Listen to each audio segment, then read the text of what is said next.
I get offered the job to join. This is 2008, end of the summer, and I basically turned them down. I just couldn't handle it. It was so much work. But I think it was also just wasn't the right fit for me. It's a third culture kind of environment.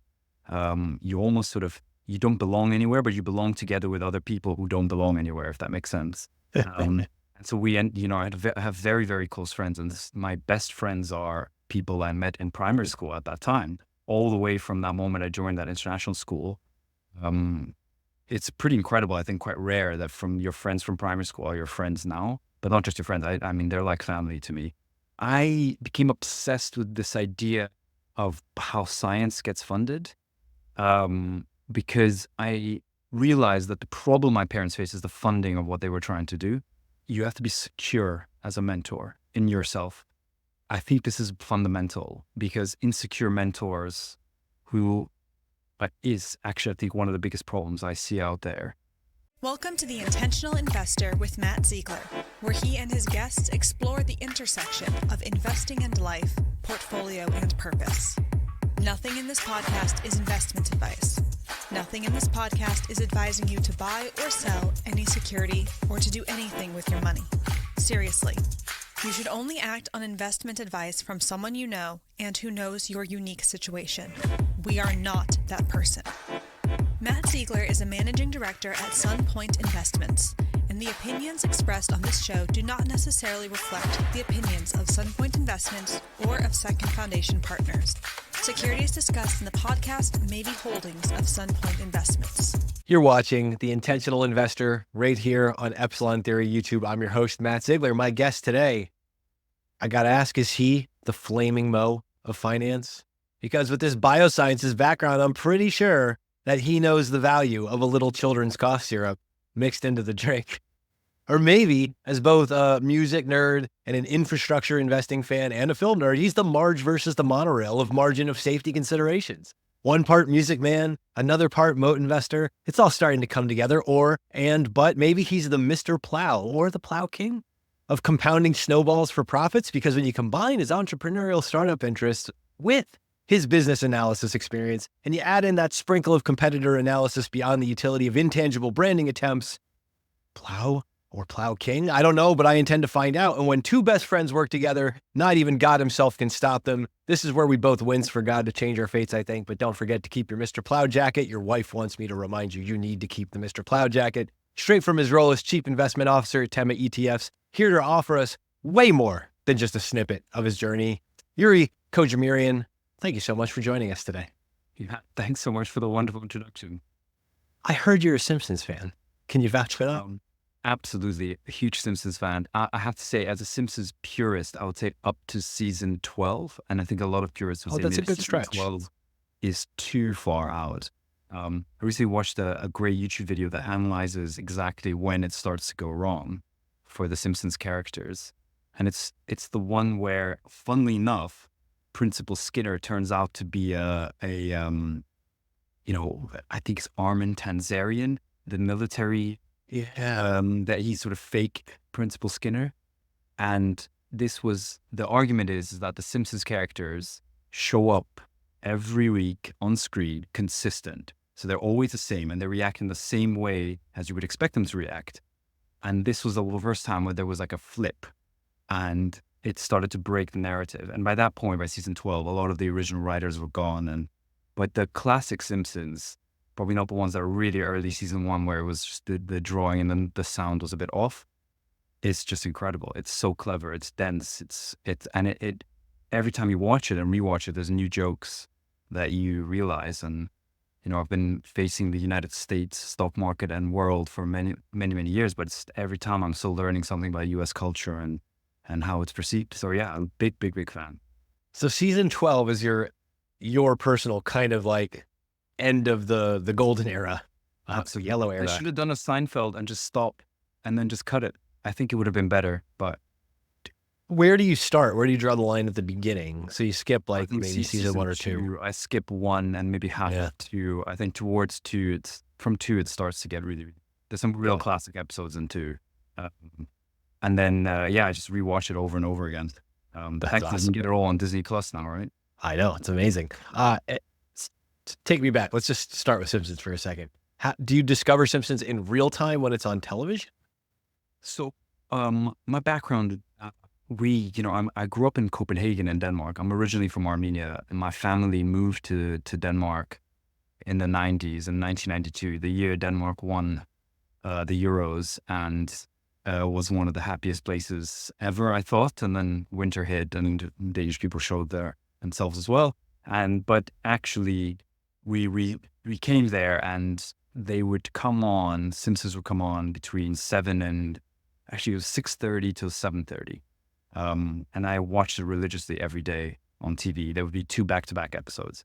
So I remember at first it was 1 episode, and then they got so popular they would show 2 back-to-back. Now, was this in the era too of, so in Denmark, was this dubbed? Was it in English? How were you watching it? Denmark is actually, and I think most Scandinavian countries are really unique in Europe in the sense that they're both small enough that they just let the TV be in English. And so when you go to Copenhagen, Danish people, they speak very, very good English. And that's because they grow up on American and British TV that isn't dubbed. So you have subtitles, but yeah, it's not dubbed. So take me back before this. So the family moves. You're Armenian originally. You're born there, but then the family makes the move in 1992. Like, what caused the move? It's a bit more. It's a complicated situation. So let me take you to, this is Soviet Union. I was born in 1985 in the Soviet Union. We were living in Armenia, in Yerevan, the capital, which was part of the Soviet Union. And basically between the end of the 80s and into the 90s, as you know, the Soviet Union basically collapsed. My parents are scientists. My father is a theoretical physicist. My mom is a molecular biologist. They come from a family, where my grandparents were quite prominent in the Soviet, let's call political and intellectual infrastructure of Armenia at the time. Armenia was an interesting place in the Soviet Union because it was far away from the center. So it was reasonably autonomous in a way. It felt obviously a lot of the Stalinist issues, and, it affected my grandfather and his father and my grandmother and lots of people badly, unfortunately. But later in the life of the Soviet Union, it was sort of left alone. And it was also quite at the center of technology. A lot of the semiconductors and early computers were kind of made there. Remember, this is early sort of 60s, 70s. And so my grandparents, one of them was deputy prime minister of Armenia. The other one represented Armenia in this, what you could call equivalent of a Senate in the Soviet Union. So Armenia actually prospered quite well under Soviet rule. But all of this comes to crashing halt. And I remember there were 2 other calamities that affected Armenia around this time. The first was a massive earthquake. I think it was in 1987 that basically destroys a whole city. It's one of the top 10 worst earthquakes in the history of humanity. And that was one calamity. And then there was a war that was fought with Azerbaijan as the Soviet Union started to disintegrate. So Armenia is kind of collapsing, let's call it. And it's quite a unique start to my life because I was very small, but I still sort of, all of these are in my kind of historical memory, if you will. And then effectively my parents realized that things are going to be really tough and they should make the move to Europe. So at the age of 40, which is where I'm getting close to now, they decide to leave and move to a completely new world. So it's the equivalent of you, Matt, saying, I'm going to move to, I'm not going to say as far as North Korea, but, something of that kind of change of cultural level and language and all of these things. And so my mother gets a job in a lab in Copenhagen as a molecular biologist because the person she worked in a lab with in Moscow when she was doing her PhD and postdoc work, he gets a lab in Copenhagen at Danish Cancer Society. My father, a year actually before we left for Copenhagen, wins the Humboldt Fellowship in Germany and moves to Germany and becomes a professor there in physics. My parents basically live in different countries. They still do this to this day because of their work and their life, but they're together, but they just live in different countries. And so at the age of 7, myself and my twin brother and my mom board a plane from Armenia, in Yerevan, a plane that has to stop midway. First of all, we have a layover in Moscow, but even between Yerevan and Moscow, the plane doesn't have enough fuel, so it stops. And I distinctly remember the pilot leaving with 2 suitcases of cash to pay for the fuel to then fly to Moscow. By the way, there were a few false starts because it was very difficult to get tickets. Everyone's trying to leave. The situation economically is terrible. People have to queue for bread. The shelves of supermarkets are empty. It's a really, really bad place. And the winter that we left was one of the worst winters. There was no heating. Lots of people died. It's a really sad kind of human tragedy, the economic side of things. And so we made it to Moscow, and then we fly to Copenhagen, and we start our new life there in a whole new sort of place. So that's how I ended up in Copenhagen, how I ended up watching The Simpsons, and that's how my family ended up there. Is it just you and your twin brother? Is that it? Yeah, that's it. Okay. And how did mom and dad decide that you and your brother would go to Copenhagen? Or is it just the way things unfolded and you just never opted to go to Germany? How did that come? Well, yeah. So they realized, they needed jobs. They needed to make money. They were scientists. There are not that many opportunities around. Yeah. I think my mom had a choice of going to Paris, actually. I wonder how my life would have turned out then. She went to Copenhagen because one of her close friends went there as well in the lab. So they moved together, and she thought at least there'd be some support there. Usually the kids in Armenian culture go with the mom. And so basically my mom, who was, an incredible person, spent 40-year career investigating how cancer spreads in the body in a lab in Copenhagen and previously in Moscow, raised effectively 2 kids from the age of 7 on her own, with my dad coming obviously when he could, and, managed to have a fantastic career and raise 2 kids. So she's a super person. At the time, of course, I was always sorry for my dad because, well, he was the one on his own, right? Kids don't understand how difficult it is. So yeah, we ended up there, and I started my life in Copenhagen, first studying in the Russian school at the embassy, and then transferring to an international school, a British international school there. So I'm fascinated by this. And this is one of those things that I think your average American watcher or something like this has no idea about this. So you start off at the Russian school, then you move to the international school. What age does that happen? And what is your, young person's brain saying as you make that move from the Russian school to the international? Yeah, so the Russian schools, in the grounds of the embassy, I think it was a first choice, partly because my mom needed someone to help take care of us as well while she was still at work. So the teacher was also would take us home as well. She wanted to stay close to the community. She wanted someone to raise us there as well. And so we start off because I think that's where it was natural to go. But then my mother realizes that we're probably going to be staying here longer than, at the time, things are so uncertain, right? So you always sort of have to plan for if you have to leave again, right? Or you could go back, or things could normalize in Armenia, etc. But I think she realizes we're going to be staying here for the long haul. They probably need to be either in a Danish school or an international school. And I think we went to visit a Danish school, and my brother and I hated it. And we were like, we want to go to the international school. So I spent, I think, 3 years in the Russian school, and then we joined the international school. I think I'm probably at the age of 9, 10, around there. By the way, I should say that my mom thought that it was a good idea, which at the time, my brother and I obviously didn't like her for it, that we continue in the Russian school. So the Russian school allowed this thing where every month, you would go after school and basically sit a bunch of tests, and then they would give you homework for the next month. And we did that for about 6 years, meaning that I finished 2 schools, a Russian school and an international school. At the time, I hated her. Now I'm like, well, that was great, right? In a way, I got an education in the sort of Soviet Russian system across all of the subjects, plus the British system in others. And I, can speak Russian fluently because of that as well. So I think I'm grateful for it now, despite the pain at the time. Right. At the time, you're like, please, exactly. no more 2 levels of homework. Exactly. Oh, that's wild. Do you feel like, and maybe it's in those first few years, were there extra Russian cultural touch points that you were developing? Because you're learning about the world in a very, very different way, already being a foreigner, and then in a school where you're kind of learning. I imagine the Russian schools would be even totally different from the Armenian experience. Yeah. Well, so we left at the age of 7. So people start school when we were there. So I think I'd just gone to school and then we left. So I hadn't had much experience of our Armenian school. I think look, they're very, very different, right? The systems. The Russian school is very formulaic in many ways. There's a lot of memorization, which I feel is an art that has been forgotten a little bit. I think people always forget. I think this is the modern age. You have access to unlimited information, and so therefore the memory you keep in your mind, like the RAM, I call it, is so limited, right? People don't do memorization, but I actually think it's a bit of a lost art and should probably come back. A lot of great people spent a lot of time memorizing facts.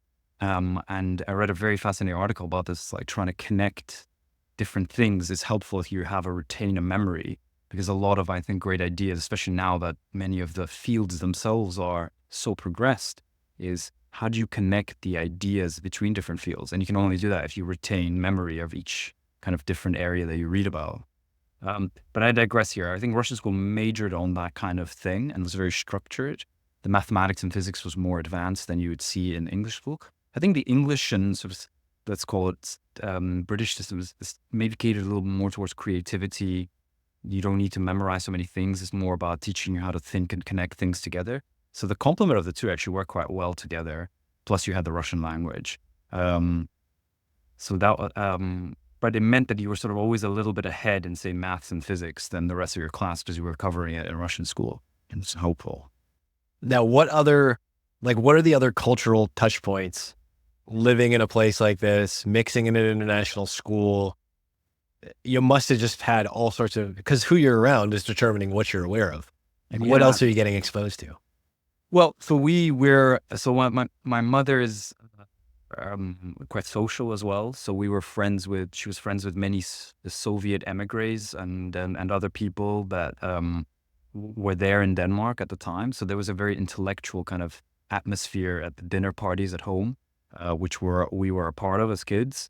Lots of people coming through, physicists, authors, artists, that kind of situation, all sort of trying to make sense of where they had ended up because of what had happened, and a sort of acute sense of things can change very quickly for a nation and for places.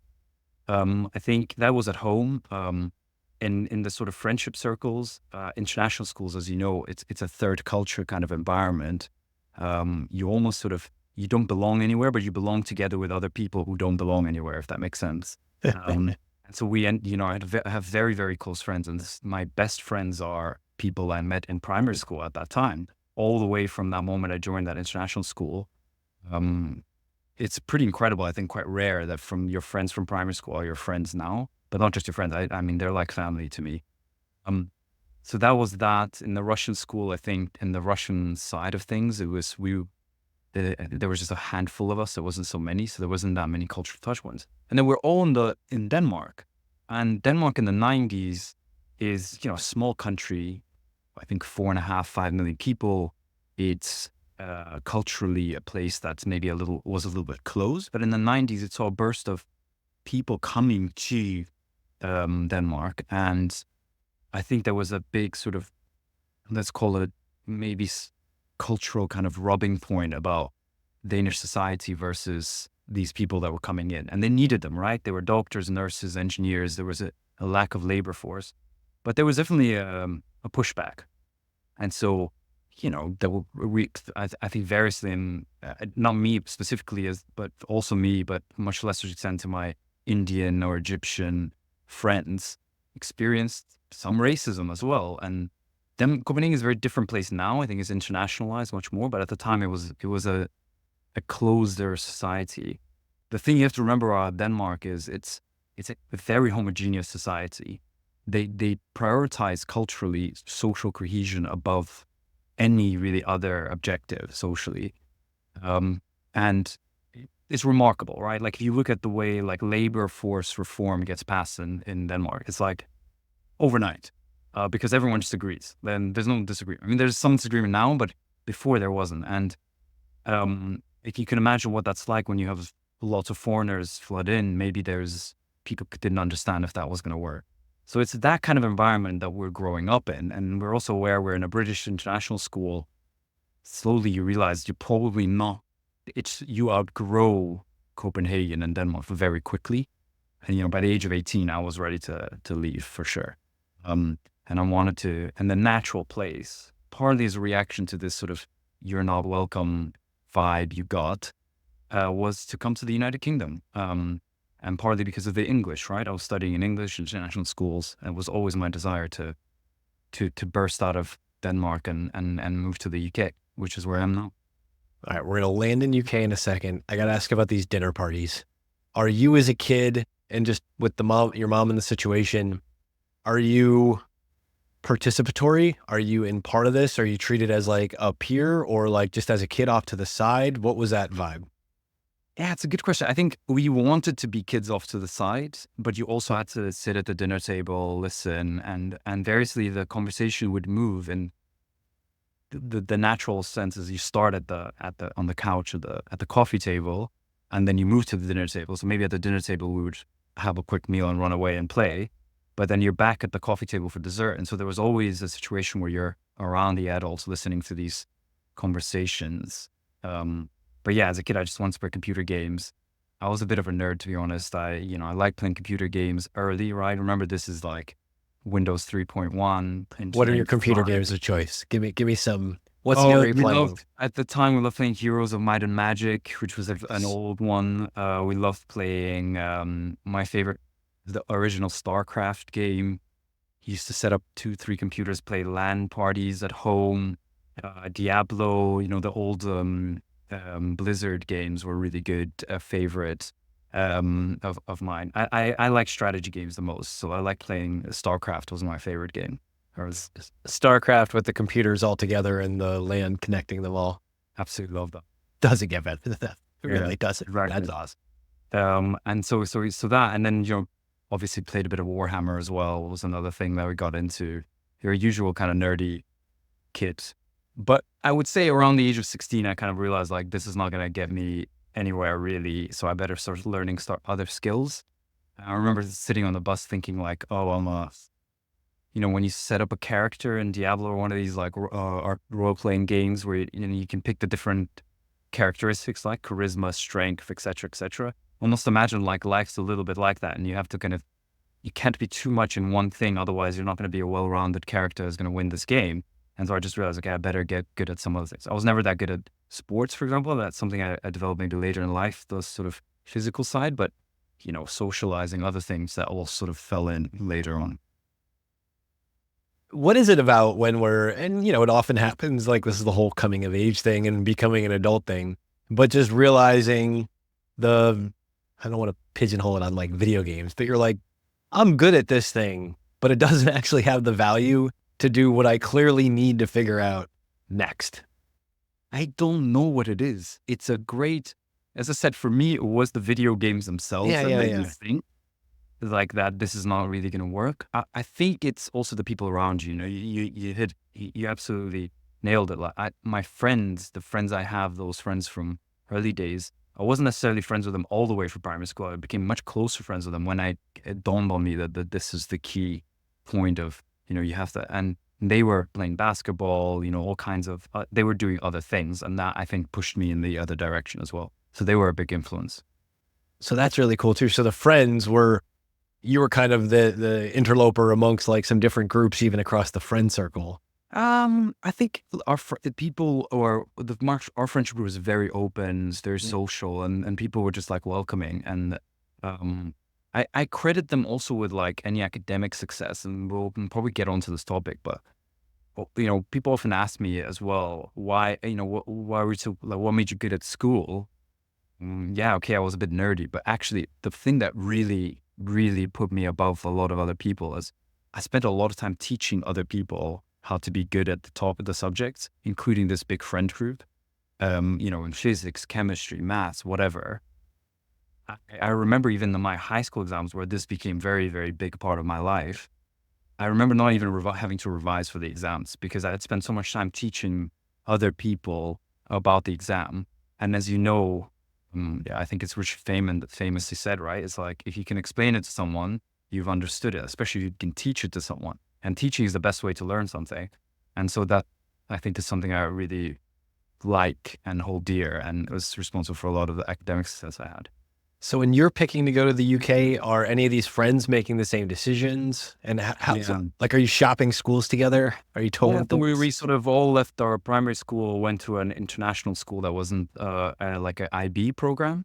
And this is where I'm sort of tutoring students. We're doing like 6 top subjects in IB.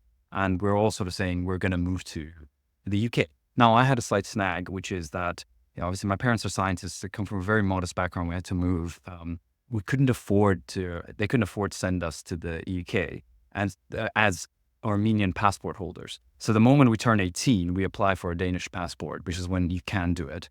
And that could have taken time. And so my parents were like, well, you need to do this. So, but you have to start university. So I actually started university in Denmark, but I didn't really participate in the classes that much. I was just dead set that I was going to get this passport and I was going to apply. I was going to go to the UK. And at the time I'm applying, and I basically applying to the UK, so are all our friends. And they actually already went that year because they came in as EU students. And remember, the rate for UK studying for EU students is low. And so we're still in Denmark working to save money to go to university, but also waiting for these passports to come through and applying. And yes, all my friends moved to the UK pretty much, including my twin brother, who was in the same boat as me in Copenhagen University, waiting for these passports to come through. But I was applying, and I was fortunate enough to get into Cambridge, which I went to on my own. So all my friends, my brother even switched to go with our friends to a university. But yeah, so I was on my own there, but we were in the UK. And this is like, so year-wise, this is what, 2003-ish? Yes, that's right. Yeah, 2000. I always get this wrong, but yeah, 2003. Yeah, 2003, 4, it had to be around there. 3, 4, applied Cambridge University to study economics, and went for the interview and got in. And just where, because like Europe was in a different place in this period too. Like the European experience, especially against like the American experience and the post 9/11 thing, like a lot of stuff was going on internationally. Europe, and especially Cambridge, like had to be a really thriving, interesting place when you arrived. So it was a little bit of another culture shock. One of the things about Denmark and Copenhagen is it's quite a liberal place. Yeah. And so therefore it means that by the sort of age of 18, Matt, you've pretty much done everything. There is sort of maybe excessive extremes, right? Sure. Drinking, partying, you name it, right? And you're quite mature in a sense that because you've sort of been around the block. And I arrived in the United Kingdom, and there people, I think, were maybe less mature in that sense. And so university was their first outing into kind of going a bit crazy. I mean, not quite exactly that, but let's say they had less experience of it. And so the other thing was the British culture, because Cambridge undergraduate is sort of 90%, maybe even 95% home students from the United Kingdom, from the various state schools and private schools going to Cambridge. And then there was like a slither of international students. And so you're part of there's a culture clash, right? You're trying to understand how this whole other culture, but because you're more mature in a way, because I've come from Denmark, I sort didn't fit in, if that makes sense. Like I thought about it as I was like, oh, well, I'm not sure I fit in here necessarily. And I gravitated to hang out with more older students, third years, which was a little bit of a mistake because they then all left and got graduated, and international students as well. And then we formed our kind of little group around that. I had a lot of interests, as you pointed out, music, film, and I gravitated towards people who were interested in those things rather than maybe the ones that were interested in getting drunk and listening to terrible music in a club. We're not going to comment on techno or post Britpop era things. Oh, I wish it was that. It was more like the Baywatch tune in the club, which was that era of post House and Jungle crap was pretty painful. But exactly. You survived. What did you pick to study? Like, did you declare a major? How's this work? Yeah, so in the UK, you have to pick a subject that is the focus. I variously debated this with friends. I think the American system is probably a bit better because you can try different subjects and you major in something, you can minor in something. It's almost like partly a liberal arts type education. I know you have liberal arts colleges as well in America. Slightly jealous of that because it's difficult at the age of 18 to be like, I'm going down this path. And it's actually worse because when you pick your IB subjects and you pick your A-level subjects, you actually already at that point exclude, say, going to medicine or whatever. And then there's no such thing as grad school, right? So there is, but there isn't really, right? Yeah, a medical degree is 6 years. Yes, there's a law conversion, but it's different to the, it's not open to everybody, if that makes sense, because you should have done different things before that. And so we had when did I turn on to economics? I think it was a subject I picked in the IB with a fantastic teacher. And to be honest with you, a part of me as well was maybe looking at sciences. I was always very good at sciences. I won awards in it. My parents were scientists. But when you have science in your home and your family, my grandfather was also a scientist, and you realize how difficult it is, how hard it is to get grant funding, how difficult it is to get positions, how you have to move around. My parents were living in different countries because of that. I just saw it as just a very, very difficult thing to get right. My mom used to variously say, getting published in Nature, the chances are higher you get struck by lightning on the street. And, very few people get to that position, partly because of the money that's required to do it in her field, especially, right? To set the experiments, to have the students, all of that stuff. And I just thought, you know what? Maybe I should do something that's more focused on social sciences than economics, i.e. a bit easier to sort of progress in than necessarily focusing on. So maintaining the science bit, but maybe not science in the sort of pure sense. That's how I picked economics, I think. Do you feel like you're good at it from the get-go? Did economics just kind of click with your brain because of those curiosities and interests? Yeah, I think it was mathematical enough that it worked for me to understand. I like the whole model side of things, but I really like the simplistic models that you can sort of heuristically describe, but they had real power. A lot of people talk about Ronald Coase and these ideas. They're very powerful, right? Powerful, simple idea. I like that. And then the fact that you can try to, I should say, empirically test some of these things in let's call it experiments and statistics. I always love statistics and trying to understand that as a way of proving things. I like that. So I think economics did suit me. If I had my time again, Matt, I always wonder what would I have studied. I think if there's students listening, I think philosophy is a super underrated subject to study. Some of the smartest people I know studied philosophy. I'm talking about here the analytical philosophy that's taught in the United States and United Kingdom, not continental philosophy that's sort of predominantly in Europe. Because a lot of what we do is language and being able to structure arguments and to think about things logically and to be able to write well, which is a very important part of philosophy. I think those are really powerful skills that work well. Sure, you don't have the maths, but you have the logic. So you can learn the maths, so you can do maths on the side, and probably enough maths to pass those psychometric tests or whatever is needed for work. And most of the maths that you learn, you don't never use, right? But the principles are useful, but you learn those principles because foundationally logic is mathematics in a way, right? So I'm giving a pitch for philosophy, I think that's probably the subject I would have liked to have studied. It's very interesting, is that how to argue, basically. And it's also extra interesting because, and I know you're like looking back to do this without wanting to trade away the other learned and lived experiences of the path, but understanding there, back to the video game character thing of like leveling up the different things. You're like, oh, if I could have just put a couple of more points into that philosophy bar early on. And I was lucky enough because Cambridge still approached economics from a sort of political philosophy, moral philosophy time frame. Even in topics like politics, they were teaching like the foundations of political economy, how we came about, utilitarianism, all of those things, theory of justice. So there was a real good grounding in that sense, and I think that's why I got a sense for it. But it wasn't approaching some of the more sort of clearly philosophical questions. So I can see it I was fortunate enough to be not in a sort of hardcore, Chicago school economics where it's all like maths and structured models. It was more political. I had industrial studies. We were studying unions. There was politics course as well, economic history. So it was quite broad education.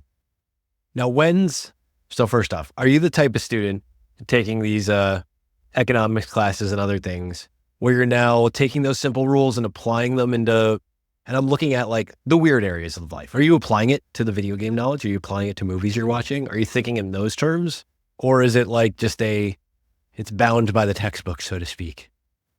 Oh, well, that's a really great question. I think I like to get completeness in a way, which is sort of how I approach video games as well. Like in a way, you want to like understand all of the different arguments within a particular model, and then its drawbacks as well, and then applying it. I think I generally, because I was always looking for completeness, and also like finishing computer games or filling the characters' bars.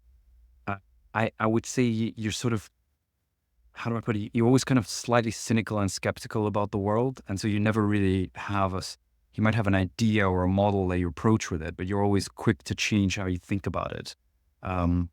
There's a great quote, about understanding like the cynicism and skepticism you have to approach the world, right? It's not too much of either thing. Otherwise you sort of end up being bad. Both of them are bad, but they're kind of twins, right?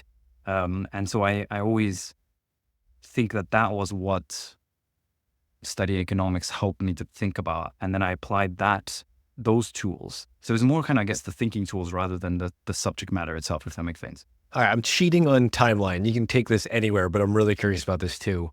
You study economics. Was there a point later in life in the career arc and whatever else where you're like, economics totally failed me? You're like, why did I waste that time on? Or why does this suck? Well, I mean, look, I'm a fund manager now, right? Chief investment officer. So in a way, people will say, oh, economics is a perfect fit for it. We in finance and approaching financial markets, you don't use the economics you kind of learn in economics. It's very slow moving. The models are different. I loved microeconomics, which is kind of not that relevant either. The theory of choice, all of these things, not that big of a deal. The macroeconomics is very different. When you read a macroeconomics report from Goldman Sachs or whatever, it's just not the same thing, right? It's not the same kind of models. It's not the same understanding. There's some tools that you use, but very, very different. So I would say this is what I was saying about it. Like university, it's probably about the tools much more than it is about the subject matter, because quickly it's not what's used in the financial world. So in a way, there was a period of time where at the beginning I was like, this completely failed me because none of the stuff is helpful. Now I loved finance and was fortunate enough to push both my time at Cambridge towards the end and also doing my master's at the London School of Economics into financial modules, where I was like, I'm going to complete my education in economics, which is what I wanted and is really kind of the Soviet in me, because my parents were like, well, a 3-year undergraduate is just not enough. You have to do a master's. And they wanted it to be complete, or I made sense for it to be complete. I then just tried to learn about finance at the time. And how I landed on finance, sorry, I'm jumping around here as well, is I became obsessed with this idea of how science gets funded, because I realized that the problem my parents faced is the funding of what they were trying to do, especially my mom, who I saw had, day to day in a lab trying to win grant money. And I just thought, this just makes sense to me why this is so difficult and inefficient. And so I posed myself the question of, how's science funded? Why is it set up like this? Or is there a different way? And then quickly it broadened, because once I started to research it a bit, and by this time I'm in my 3rd year at Cambridge, the question starts to open up and it goes, well, how do nonprofit organizations, anything that doesn't necessarily have a profit motive, how is that funded? Why is it funded that way? And is there a sort of a theory around it? And, as soon as you touch finance, you start onto capital structure straight away, right? First thing, Modigliani, Miller, big theories, hundreds of textbooks written about it. If you look at nonprofits, when I looked at it, there were 7 academic papers written on the topic of what is the optimal capital structure for a nonprofit organization? No one was thinking about it. And so I just basically dedicated my undergraduate thesis and my postgraduate thesis trying to work on that problem. And variously, I still hold in my mind a plan at some point to get back to that and try to maybe write a book or something like that, or research that field. I think it's very interesting. So and this is, I want to be just very clear, this is not to paint in any way your mom is naive to these things, but I'm curious, do you feel like your mom understood the nuance? I'm certain she understood the reality of like getting funding, applying for grants, and all the practical stuff. I ask this as, I think, as finance people, we have a different perspective for actually looking how systems are stitched together by this blood flow that is money. When you were looking at it, do you feel like you had perspective that you might be able to share either with your mom directly or indirectly to do this? How much do you think she got it from her perspective? I don't think scientists really get it. I think they want to do their work. They find it a nuisance. They often, the bigger labs will have a grant person. I don't think they want to do it. But it fundamentally was like, I was also looking at all the students around me, even in the natural sciences. They just wanted to get into the financial sector. Now, of course, Cambridge is a bit unique in that sense because London is the feeder city. That focuses finance and business. But at the same time, I was like, well, how come all these bright young people don't want to go into science? And so I think there was an acute there. But I think from my mom's perspective, she also, remember, she grew up in the Soviet system as well. Very different. That's true. Yeah, that's really interesting. Didn't really have economic motives in the same way. And a lot more planning, very, very different. And so I think when you have from that perspective, plus you're scientists, understanding kind of modern, I guess, nonprofits or for-profits or biotechnology industry or any of that, I think was just not for her. It's easy to forget how different of a complete lived experience and model that is. Like, that is a totally different water to swim through. Completely. And I had it like 7 years of my life and then not at all, right? Then never again. To Denmark, which is, funny enough, economically a very intermediate place, right? Quite a socialist, cohesive society in a way, not planned, but, a lot. Still in a capitalist system, but different to the US or the United Kingdom. Yeah, very different lived experience. It's so interesting. This conversation will go up on the shelf next to like the Bogomil Baranowski, who has his whole communist Polish example, Perth Toll with the whole back and forth to like China and watching what that means. Like this whole thing of experiencing life in a different fishbowl, no matter how small, but that perspective shift that it gives you is, I think this is a really important thing. If it's a student or somebody younger listening to this, like, you got to look for these backstories. They're so telling. Yeah, I think it's really important where it comes from, because it changes the way people sort of think about the world. But it also things they fear, I think, is one of the biggest things that it changes.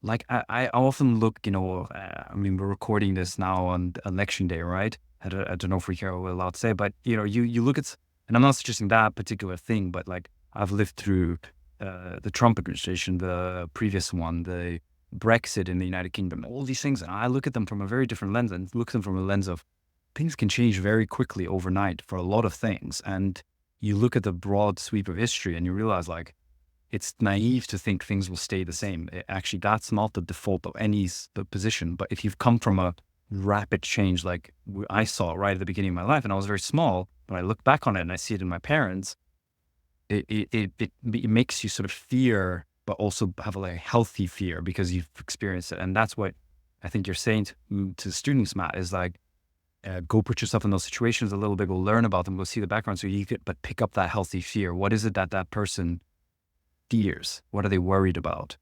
They're worried, and people will come from the Soviet Union worried about that the system just collapses around them.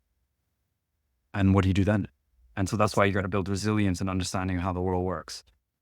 Yeah, it's so interesting because, and then even for the professionals, like anybody you work with, your shareholders, your clients, if you're an advisor or a planner or something else, like all the people around you, they're bringing these fears to the table. And if you don't have some type of emotional awareness to what those inputs to those fears are, you want to understand them.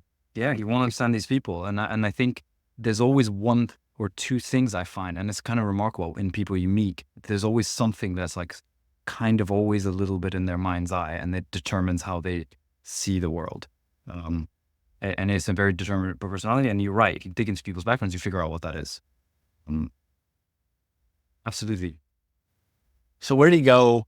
What's the end of school look like? Do you jump right into a job and then wild successes, I'm imagining, from halfway through your life? Fabulously wealthy and successful, right? Well, not quite, but I think I guess the 3 years at Cambridge, did undergraduate there, loved my experience. Cambridge is such a fantastic university experience because of the supervision system. So you have lectures with lots of people, but then you do your classes. It's, 2 or 3 students and a teacher, and you have to prepare your essay or your work paper, but then you get basically a professor and he spends an hour with 3 students. Very, very unique learning experience, which I loved. Do a couple of internships. I do an internship. Partly, I didn't know anything about finance, but I see everyone around me going to these investment banks. I'm like, it's 2006 in the summer, my second year, and I'll try it out, apply. I spent a summer doing equity capital markets at EVS. 06, you can imagine, still very much go before the financial crisis, IPOing all kinds of companies, big team, UBS, very interesting experience. Then the summer, I knew I was doing a master's, so I did another internship the summer after that, which is in economic consulting. So I swung the other way to see what that was like. This was working with antitrust, so companies that are merging, they need economic consultants to prove that their merger is not going to be anti-competitive. And then I go to LSE to study economics to complete my master's. I'm in London at this point. Funnily enough, my brother also did the same master's same year, so he went from Southampton University to join me. We do this course, which is a great course as well. It's a top master's, so very focused on kind of teaching me the core skills of economics at a high level. There I'm become obsessed with finance at this point. I'm reading all the time about investing. I realized quite quickly from my UBS internship that investment banking was not really for me. What was for me is the buy side. So I quickly realized that the people we were selling these stock to were the people who were kind of doing the most intellectually difficult part of finance. And I thought, I want to go and learn everything I can about finance. What you realize when you first realize that thing is that you probably can't read it in a textbook. It's being done out there. It's a practical field. So I go, okay, I'm going to do another internship towards the end of LSE, which is unusual, but I was very taking a year off. So I thought, might as well just try it out. And this is at the time, remember, financial crisis period, right? We're in 2008. So I end up at Goldman Sachs, in the asset management divisions where I apply, and I got put in the private equity group, which is they run secondary funds buying stakes from other private equity holders, private equity fund holders. They do co-investments, some direct investments as well. Great time, that internship. This is already public, but I get offered the job to join. This is 2008, end of the summer, and I basically turned them down. I just couldn't handle it. It was so much work, but I think it was also just wasn't the right fit for me. And I remember saying no to the Goldmans on Friday, and then on Monday, Lehman Brothers goes under, and the whole financial world just ends, basically, at least from the purposes of a young man in London. And so, but I knew I was going on this gap year that I was going to go traveling. So I said, let things cool off. And in the new year, I just started applying for jobs. And we're applying, I'm applying for jobs, possibly at the hardest point to apply for jobs in, I don't know, the last 30, 40 years at that point for sure. A finance job, especially. Finance job. But in a way, as we all know, there's such a thing as kind of positive selection, right? It's harder, but the thing you get is often much better than you would have expected because a lot of the bad stuff's been washed out. And so I'm just very fortunate to get a job at a company called Majetti Asset Management. Majetti does not exist anymore. It's been sold. But Majetti at the time was started by a couple of guys who worked for Mercury Asset Management, which then became Merrill Lynch. I joined in the inaugural graduate round, basically as an analyst on a long-short hedge fund. In the summer of 2009, at the bottom, really, when the market starts to bottom, I join and I basically get thrust into the world of London in sort of finance, doing fundamental equity analysis on stocks, working on the long and short side. And basically I spent a decade there, working my way up as an analyst first, and then get promoted to co-manage a fund, which I did for another 6 years of my time there. Majetti was just a fantastic place, great culture, really phenomenal people. When I joined, it was a very entrepreneurial place. We were kind of 20 people, and I was just hooked from the beginning. The funny story is I was still on my gap year when I was interviewing. So I did the first couple of rounds of interviews, but then I had my ticket booked to go to Vietnam, to go traveling, backpacking. It was my ex-girlfriend now. And I basically looped. I was like, well, I'm just going to go. And my parents were like, what? You haven't finished your interviews, etc. But I just decided I'm going to go. So I go to Vietnam, and then I get the call, and they're like, we want you to come back for a final round. And at this point, I'm in Hanoi, having backpacked for about 2 weeks. And there was another company that I was also interviewing with. They were also like, we want you to come in for a final round. And I'm like, you know what? I'm just going to go back. And I feel I need to do this. So I basically jump on the back of a motorbike taxi, go through Bangkok, fly back to London from my gap year. And you remember, we're students, right? So all of this is like not exactly done with taxis and things like that, right? Right. And I jumped to my friend's place, borrow his suit, which was a bit oversized for me, and show up to these final rounds. And I think they were so impressed that I'd come all the way from Vietnam that they were like, we'll give you the job. Anyway, this is just a funny story of that time. And yeah, that was my sort of career, 10 years at Majetti and that arc. And then I can tell you a little bit about the last couple of years as well. I'm sure you've got questions about that. We got to go back. Okay, so there's at least 3 questions inside this story that I got to know. The Goldman no. Do you talk to anybody else about this? Is this purely your gut and your instinct, or is there is mom, dad, a friend, a girlfriend, who helps you say no, or think about the decision to say no? It feels like ages ago. It felt like a very natural thing to say no. Look, some of the people there were amazing, particularly the very senior people. But I think I found it difficult to maybe gel with some of the more junior people. I found the work environment to be particularly brutal. I also was quite already becoming aware of the fact that the way this team was set up was a lot of the people were in New York. More than 90% of the team was in New York, which meant that the working hours would just be sort of brutal. Do I regret it? I think it would have been a fantastic education as well, but I think it would have been. And then the other thing is that I was kind of obsessed by the stock market, investing in public equities at the time. I really wanted a role in that, and this wasn't that. And so I just figured out I want to go for that. Advice, I think variously people said you're an idiot, or they said you should take it. But I don't know, something in me just said, I think I want to just roll the dice a little bit and figure out something else. Now, where else in this gap year now? We got Vietnam, we got motorcycle taxis. It's Southeast Asia. So I visited, not in Thailand, but Cambodia. If you've never been, an incredible place, but very, very deeply sad place because of the history. Right, Pol Pot and all that stuff. You're in an interesting area to see it, yeah. Yeah, and that the population is very young, but still very scarred by that. Right, which is back to the fear point. Exactly.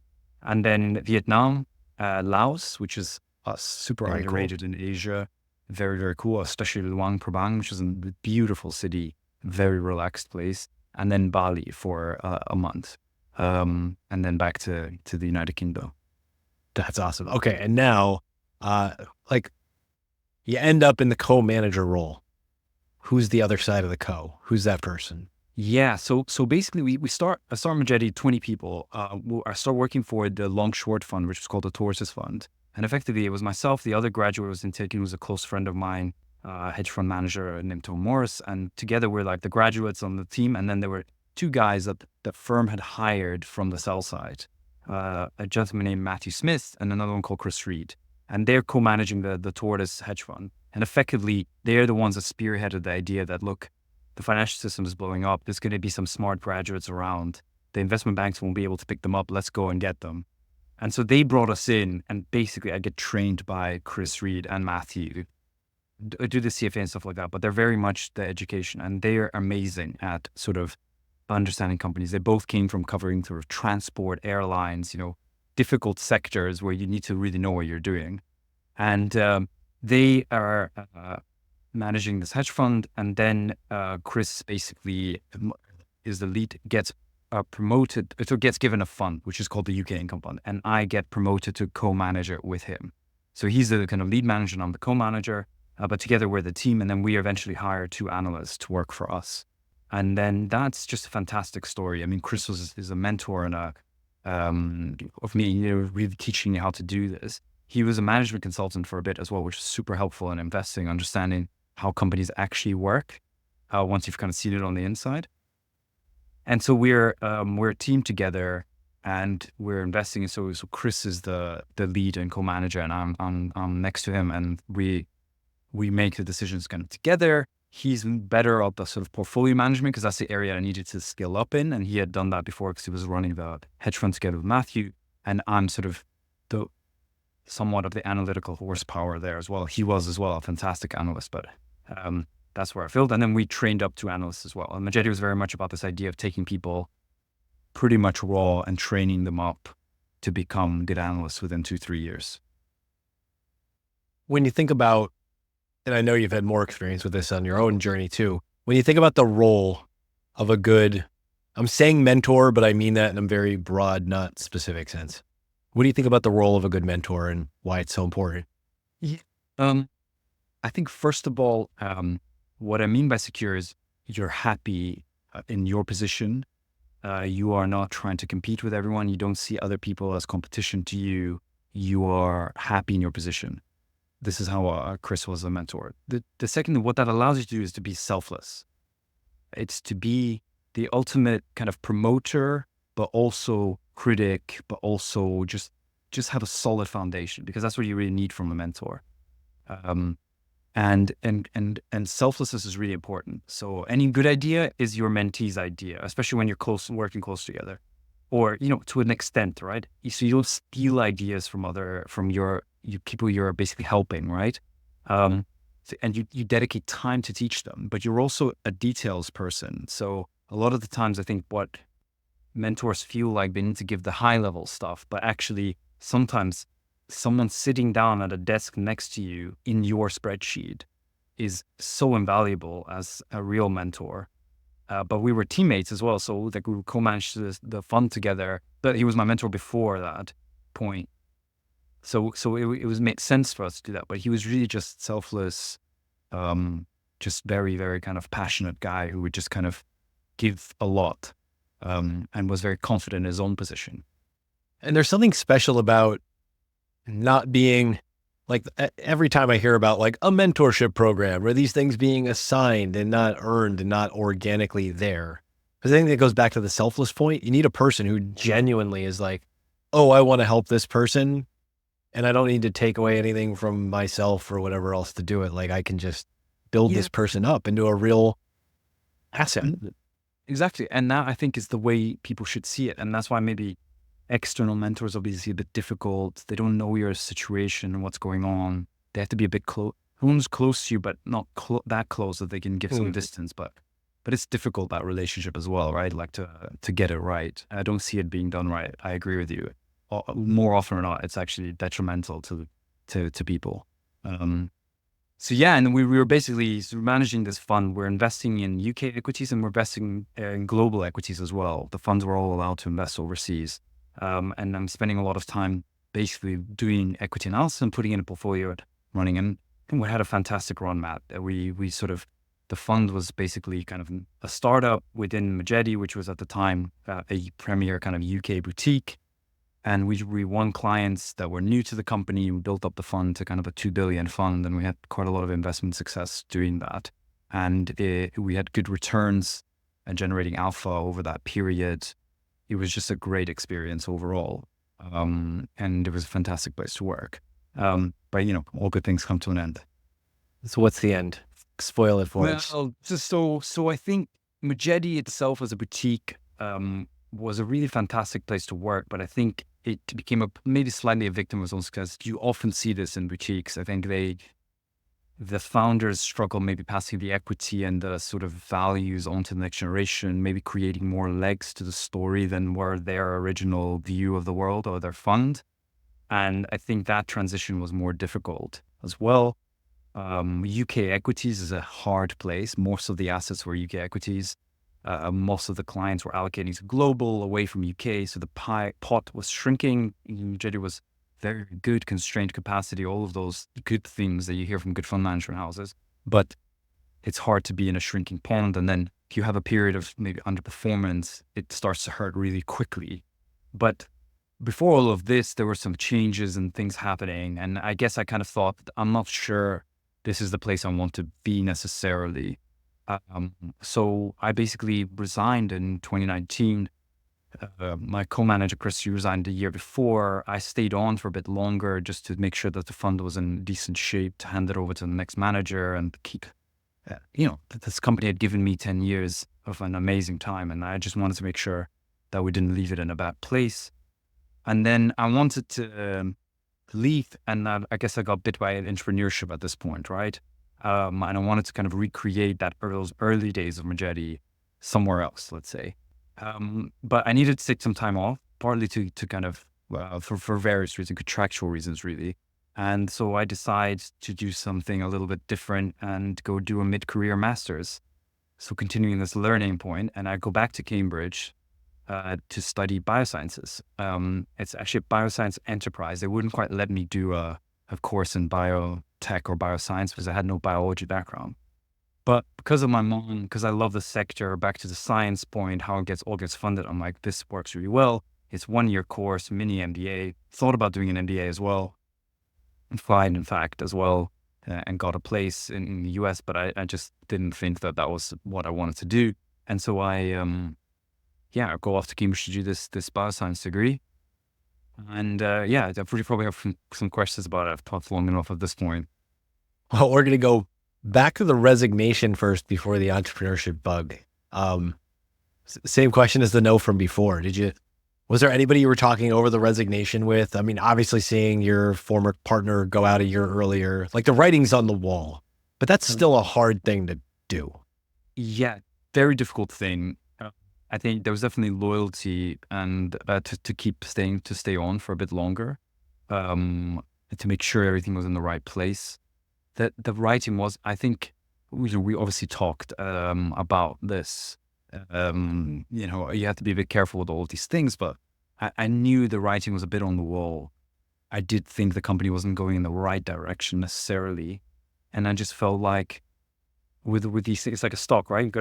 You're going to sell it. You're probably not going to get the bottom like my false did, but you're probably going to get it close enough if you sort of jump early. And so I just thought, what do I want to be doing in my sort of early 30s, my 30s? Do I want to be doing this or something else? And that's what I thought. I definitely talked to lots of people about this. Not an easy decision, but funnily enough, the way it all turned out it was the right move. Majetti continued on, but the assets kind of declined, and then eventually it was acquired by a company called Lion Trust. And I thought, this is not telling anything non-public, where you can kind of look at the list of people working at Lion Trust. There's not a lot of Majetti people left there, and it's sad to see, but this is kind of what happens. These organizations. So you make the bioscience enterprise thing work. You do this.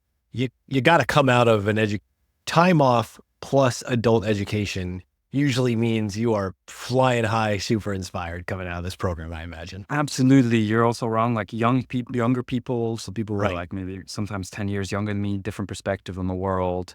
Back to Cambridge, very different place to when I was there as an undergraduate, much more vibrant, much more, US in its perspective, much more yes attitude than no, which was kind of typical cultural thing maybe that existed before, or sorry, no, but, and in America people say yes and, right?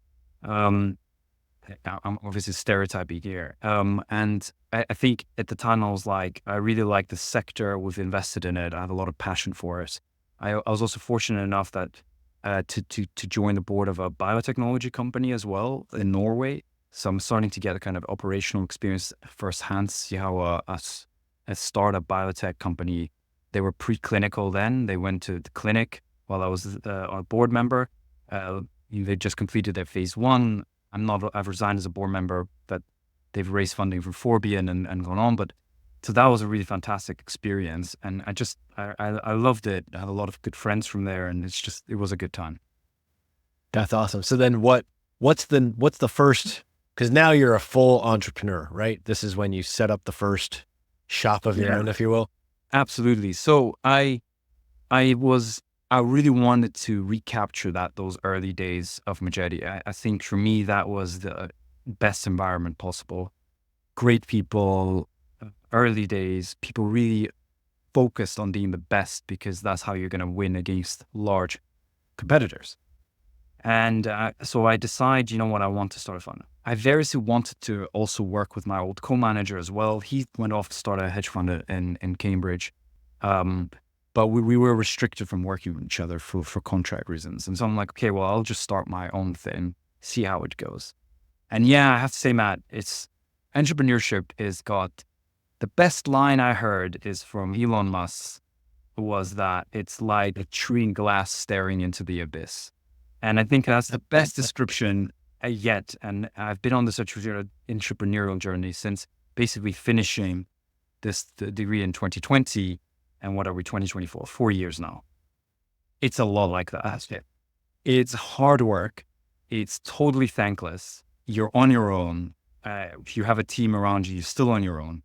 It's really hard. You have to wear many, many hats. It is a lot of ups and downs, and the downs hurt a lot. The ups are great, but often fleeting, and it's hard, just really hard.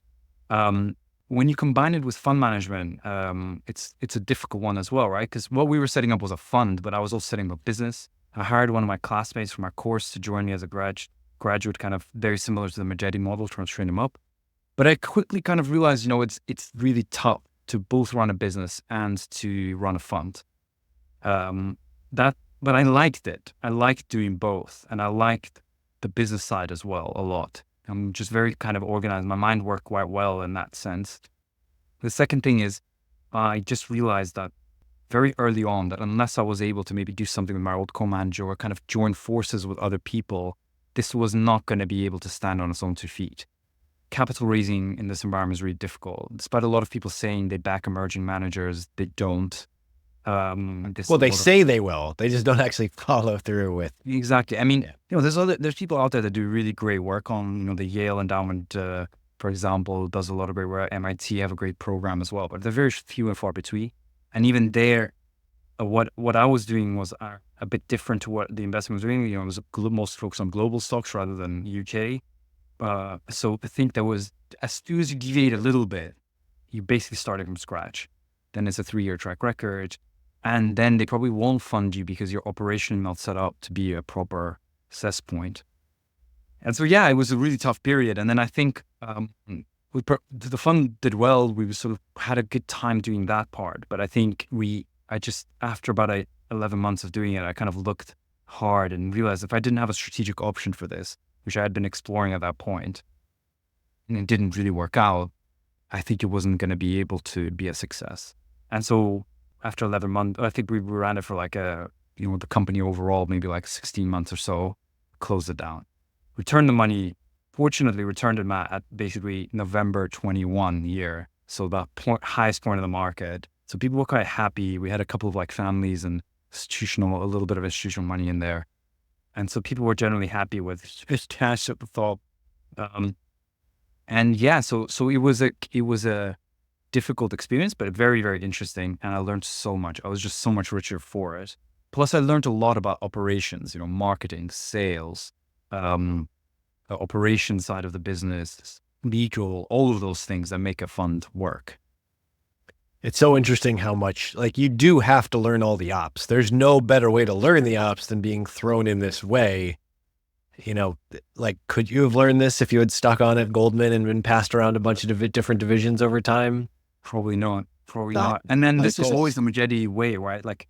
Majetti, I did so many things. I worked a lot on the sustainability side. We developed systems. I worked on a project where we built a quantitative trait, a research system.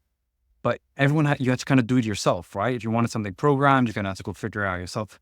I've always come from this sort of blank sheet of paper, no problem. you can figure it out, most of these things. Operations is hard because I think I had to rely on outsourced partners, and there's just a lot of people that are trying to rip you off a little bit. So you have to just be on top of it and learn, and reading regulation, all these things is a bit tough. So you have to find the right partners, which is difficult to do. All of these things are great, valuable experiences in what I'm doing now. So after closing the fund, I basically just said, I really want to do this entrepreneurial thing. I still have a risk appetite for it, but I need it in a better construct. And, I was meeting people, talking to them, and I was very fortunate to meet our founder today, Moritz Pott. Moritz was basically trying to build an ETF business. And he saw a real opportunity in actively managed ETFs, which had taken off a couple of years before that, particularly because of a change in the rules of the SEC. And he had, as not in our first conversation, but after our second, raised funding from Index Ventures and Excel, which is very, very impressive. These are two of the best fintech investors in Europe. And they saw this opportunity as well. After years of funding, what we call kind of the shelves of the financial industry, your Robinhoods, your Revoluts, what they realized is that the financial products that a lot of these companies could put on their shelves weren't great. So was there a better way, better financial product? And they saw opportunity of also a very fast growing market in ETFs. And that's why they backed us early on, the biggest funding round in ETF history. And you can kind of quickly see where I'm getting at in terms of like the elements I saw of success, fantastic founder who saw a vision, great capital and backers as well. And the network that they brought is sort of second to none. We have a lot of investors in our business that are, former CEOs of JP Morgan ETFs, former CEO of Bridgewater, all of these kinds of people. They can help open doors which remain closed if you're a little bit of an outsider. And so as an organization, this was a great kind of springboard. And then Moritz was also on the way recruiting a fantastic team. As you say, Matt, operations are important, particularly our CRO, who often doesn't get a lot of light because he's not on a lot of these meetings and things that we do, but he's just an incredible guy and really, really talented, and has helped set up this business with the most rock solid foundations, the best kind of ETF infrastructure I've seen out there. And now I've seen quite a few. And so we set up this business, and I joined it in September 22. So after some period of time looking for opportunities and interesting people out there. And it's just been a fantastic ride ever since. What's I'm giving you the entrepreneur magic wand.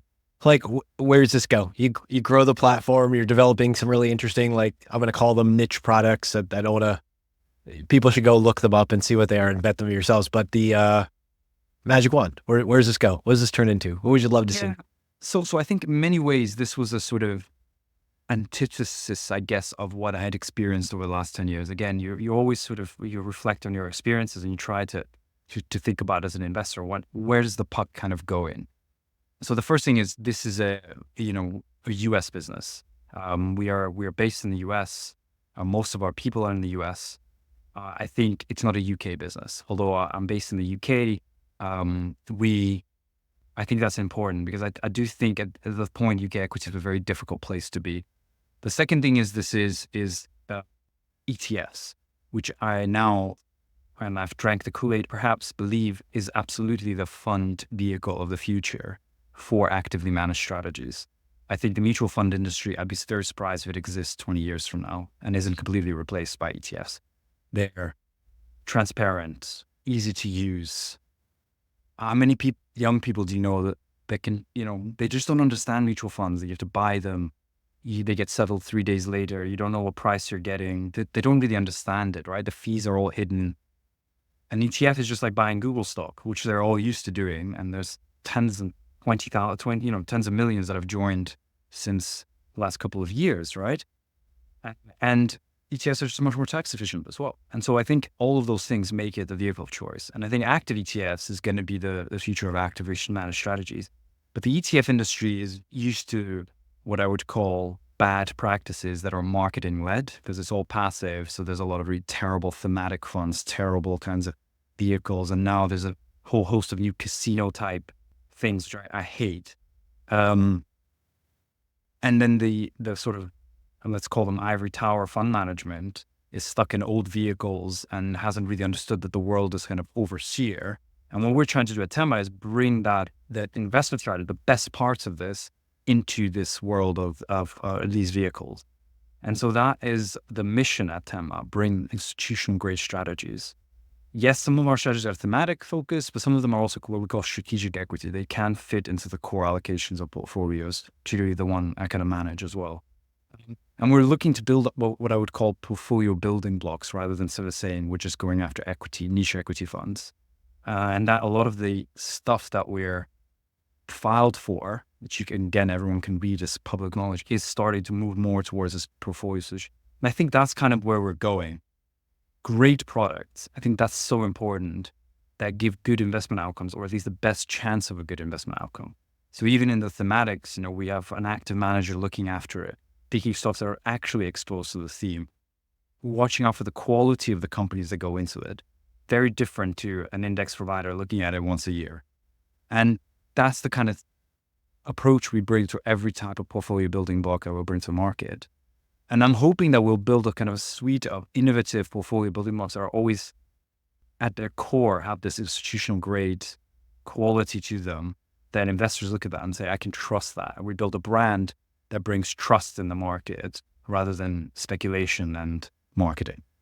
And it's interesting. This is part of where I wanted to have this conversation with you to capture a lot of this, because there's a lot of schlock product and other things in every business, but definitely in the financial business, where we look at stuff and you're like, hey, that's great. You figured out how to put the friggin' label on it.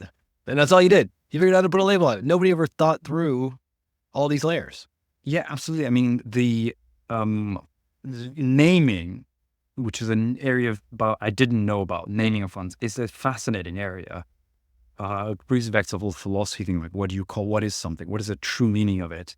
And I just feel like in finance, it's just completely gone, right? Like, and thematic funds are so guilty of it. I mean, I did some analysis, like there's 370 funds in America that own NVIDIA and Microsoft in the top 15.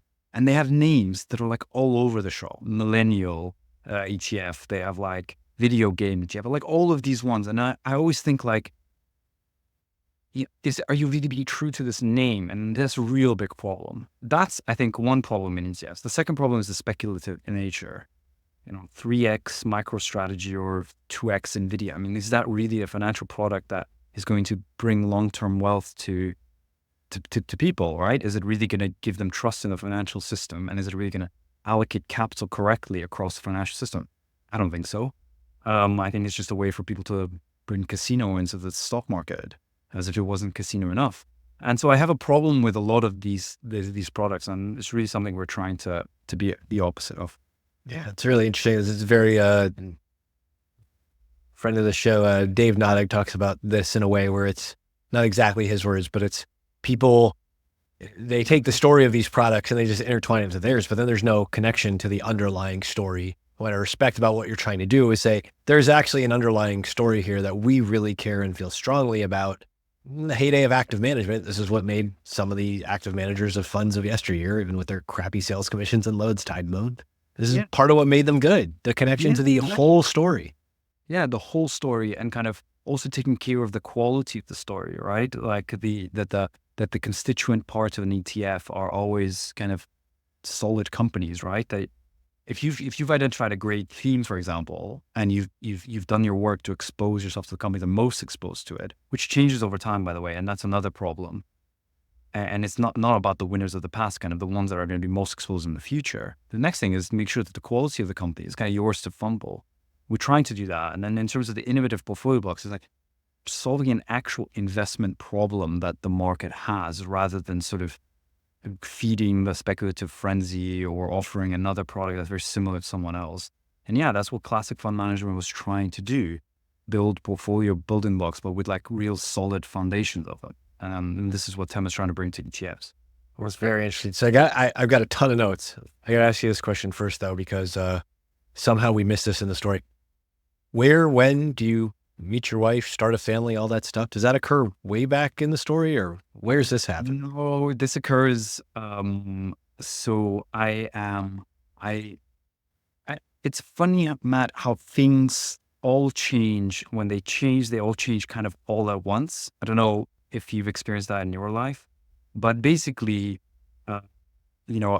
I kind of towards the end, last couple of years of Majetti, I break up with my ex-girlfriend. I'm sort of single. This is my early 30s. And then you get to a point where you're sort of happy with yourself, right? Because you spend lots of time discovering yourself. I'm resigning from Majetti. It's 2019. I've applied and gotten into this course at Cambridge. I'm set to go in September. Majetti goes, at Majetti, if you worked there for more than 8 years, you were given a sabbatical for 6 weeks, which is a great thing, paid to go do whatever you wanted.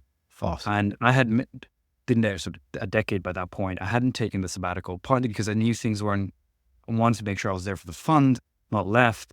My co-manager took a sabbatical, so there wasn't ever really a right time. And so I'm resigning with this in the back pocket, expecting it to just, not be used. And I think at the time, the manager said, well, why don't you take your sabbatical? Because it kind of helps us a little bit to sort of smooth the story with clients. There was a conference going on, all of this kind of stuff. And they say, okay, why don't you take the sabbatical? So I go off and travel. And being me, I'm like, I want to travel to the most unusual places I can think of. So I go to Tajikistan and Uzbekistan. Amazing. So beautiful. And Taiwan, which is also a very underrated place, I think. So if anyone's looking for beautiful places to go that are a little bit off the beaten track, those 3 places I would highly recommend. Tajikistan is like completely untouched, 97% mountains, some of those beautiful mountains. Very, very nice place. Uzbekistan is a bit more touristy, especially places like Samarkand because of the history, but mainly kind of Russian tourists, right, rather than sort of Western tourists. Taiwan, not really anyone, and some of the most beautiful places as well. It's a really beautiful island and history as well. So I go off on this sabbatical, lots of change. And then the last stop on this whole sort of sabbatical trips is basically to go to my friend's wedding where I eventually meet my wife.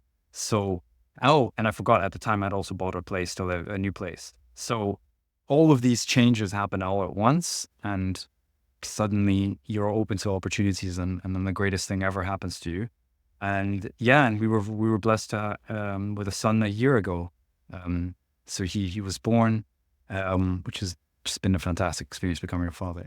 This is amazing. So we'll have to do something again in like 5 years. I can get all the kid updates on how many schools you're subjecting him to, the dinner allowed it or not. My wife wants to send him. She's like, he's going to be going to a Russian school and an English school, just like you. And I'm like, no. That was terrible. I won't put her through it. So we have a debate about that. Do you have kids, man? I don't. But wait. Is your wife shared cultural background at all? The same age? Like, is she Armenian or is she? She's younger. She's half Italian, half Spanish. Okay. I grew up in the United Kingdom, so she grew up in. She's got that mixed experience too of different cultures coming into it. Absolutely. Yeah, that's awesome. It's important that you find like just enough similarity, at least in those experiences. Those touch points are just invaluable. That's so cool. It'll make all the difference with your kids. Let's talk through some notes. Feel free. I mean this when I say this. Interrupt anywhere you want. I'm leading into these notes with this idea of things change and they change all at once because, I'd say you hit that a few times. From born in 1985 to the whole Soviet Union Armenian thing to then Copenhagen by 92 with the physicist dad and the biology mom, only you and your twin brother then to move to Europe. Like, talk about things changing all at once. Those are like a handful of giant pivotal changes that you were exposed to. And we're going to come to the fear point in a minute, but like you survived all of them. Like you knew these giant changes could happen from a really young age. Yeah. I think that I never really thought about it, but I guess your life always has those. But I think the thing is I read a lot of like biographies of people and also like you read a lot about people and the world is a very difficult place. And I always think like, those were big changes, but we always had food on the table. We were always very, very fortunate, right? There's so many people that had to flee as refugees. So I always look at those as quite fortunate because they're always also on the way up, right? They're not, there's no real massive setbacks in any of those things. They're different, but they're always kind of on an upward trajectory. And knock on wood, hopefully there aren't any, but it does keep you terms of change, but in a way that you always have the silver lining because the change is usually positive. And I never see these experiences as anything sort of, there's so many people that have so many worse, enormous changes in their lives. I see mine as very positive.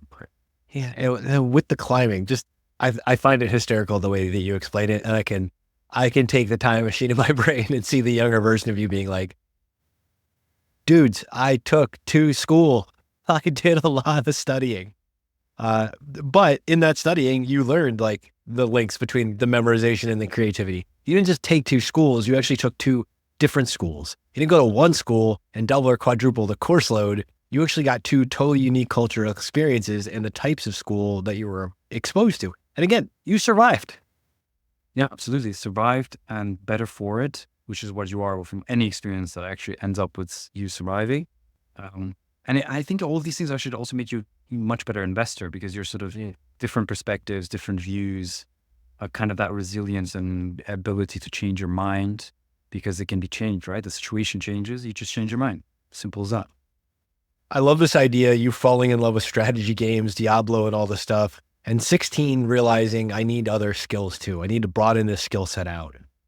And then that journey from probably 16 into your early 20s where a lot of credit for that academic success you gave to your friends, teaching them in the, what I'm going to call the high school track. And then in the college track, just like making friends with the older kids, being in the vacuum after they graduate out. This reliance on a peer group to also help propel you forward is a really powerful repeating thing I see here. I think so. And it's also about investing in the peer. It's not just like taking, it's kind of a mutual or a relationship, right? You sort of give back a lot. I think it's really important. And the other bit you can add to that is kind of having people to train at work. And it's just, it might seem like a drain, but it's actually a really powerful way of getting better as an investor as well. Which I think totally like that shows up later in the mentor relationship you have with the co-manager of the fund.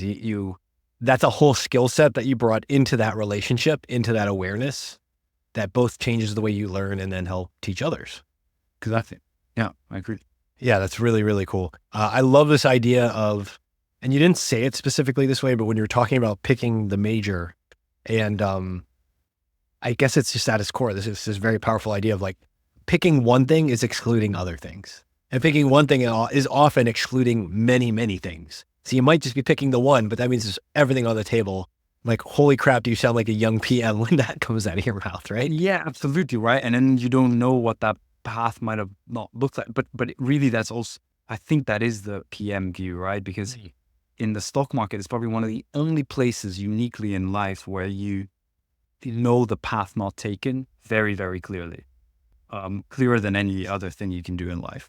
That's why it's such an interesting place to learn and understand the world. You talked about preferring completeness, but being aware of the limits and drawbacks of preferring that completeness.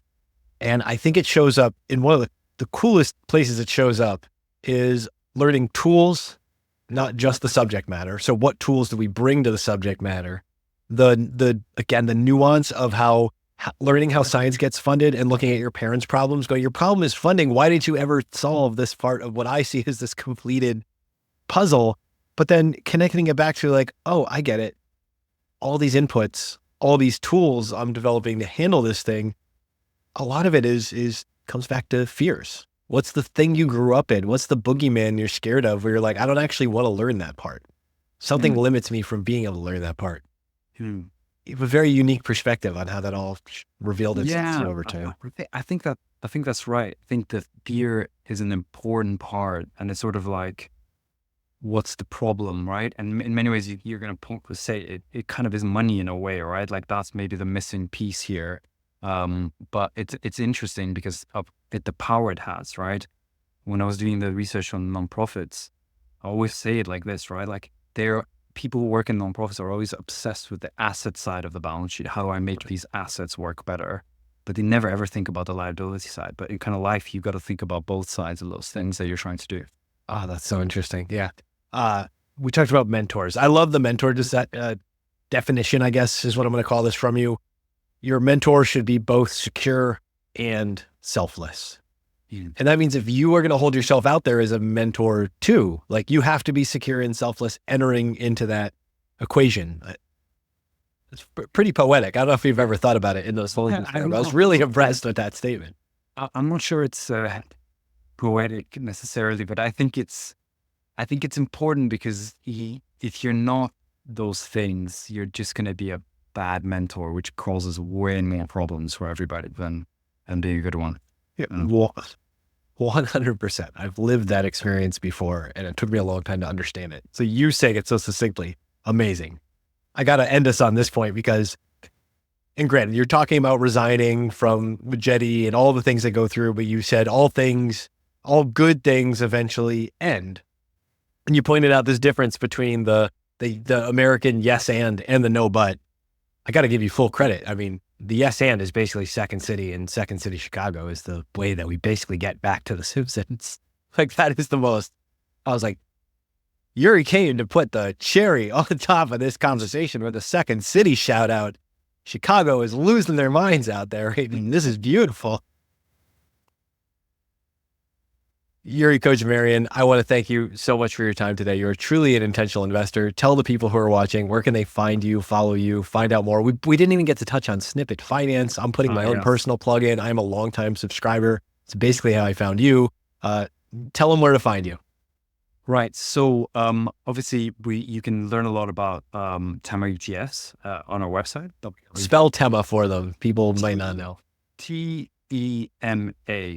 Tango Echo. Oh God, I'm gonna get the pen. Anyway, Mary and Apple. We both just got kicked out of our respective militaries, so you're good. Exactly. So Tema ETFs.com. You can find about all of our funds. We write loads of articles and I think do a lot of good presentations and things like that. So there's a lot of information about our themes, which I think are reasonably interesting, especially close to my heart. We have 3 funds that are focused in the biotech space as well. Some of kind of the most important and pressing problems in biotechnology, from kind of cardiometabolic obesity to oncology. You can also read a blog that I say curate. Write is a strong word. It's little snippets of information that I find. As you can probably hopefully have told from the conversation, I would just read a lot of different things. Different is very important. As an investor, you should try to read as broadly as you can, which I try to do. And then the most interesting things I find, I just make a little snippet, whether it's a chart, a couple of bullet points, and then link to the source. And you can get those in your inbox just kind of twice a week. And the website is snippet, SNIPPET.finance.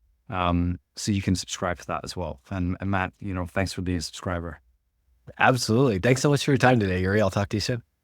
Absolutely. Thanks a lot. Bye. Thanks for tuning in.